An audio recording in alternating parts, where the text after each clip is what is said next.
Bonjour Perrine. Bonjour Laura. Donc, peux-tu te présenter, nous présenter ton activité? Oui, bien sûr. Écoute, moi je suis Perrine Noireau-Blanchot et donc j'accompagne les petites entreprises et les structures médico-sociales à construire une culture de la prévention sans dépenser des millions. Concrètement, donc je guide les dirigeants dans leur démarche de prévention des risques psychosociaux et j'outille les salariés en termes de gestion du stress, de communication relationnelle. L'objectif, c'est vraiment que chacun puisse se sentir bien au travail, être performant et réussir à travailler en équipe. Pour ça, j'utilise le coaching d'équipe, le coaching individuel et la formation. Et bien sûr, du conseil aux dirigeants. Sur LinkedIn, Perrine Noireau-Blanchot. Vous avez aussi l'adresse mail rêvehumaniste@gmail.com et sinon me contacter au 06 50 88 58 25. Je remettrai tes coordonnées dans le descriptif de la vidéo. Les salariés peuvent aussi me contacter directement puisque je les accompagne en individuel, notamment sur la prévention de l'épuisement. Donc voilà, si à un moment donné on sent qu'il y a un besoin à ce niveau-là, il ne faut pas hésiter. Ça peut être une démarche qui peut aussi être faite en dehors de l'entreprise. L'employeur n'a pas forcément besoin d'être mis au courant de cette démarche-là, donc voilà, il faut pas hésiter.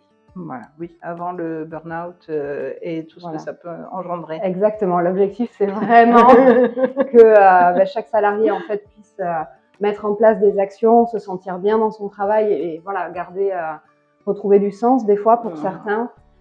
Donc voilà, moi j'ai des accompagnements qui sont en fait vraiment basés autour de 3 piliers: l'intelligence émotionnelle, l'intelligence relationnelle et l'intelligence collective, parce que je travaille beaucoup dans la co-construction. Pour moi, c'est quelque chose qui est très très important parce que je pars du principe que les entreprises, les salariés ont leurs propres solutions et qu'ils sont capables de trouver leur solution et ce qui leur convient le mieux. Il n'y a qu'eux qui savent ce qui leur convient le mieux. Donc voilà, moi j'oriente, je guide pour faire émerger justement cette créativité et ces idées-là. Un conseil, il y en aurait tellement des conseils à donner. Je dirais que la première chose, c'est écoutez-vous. Surtout, voilà, soyez vigilants à ce qu'on appelle les signaux faibles, donc des petites choses qui vont vous faire dire que là, il y a quelque chose qui pêche.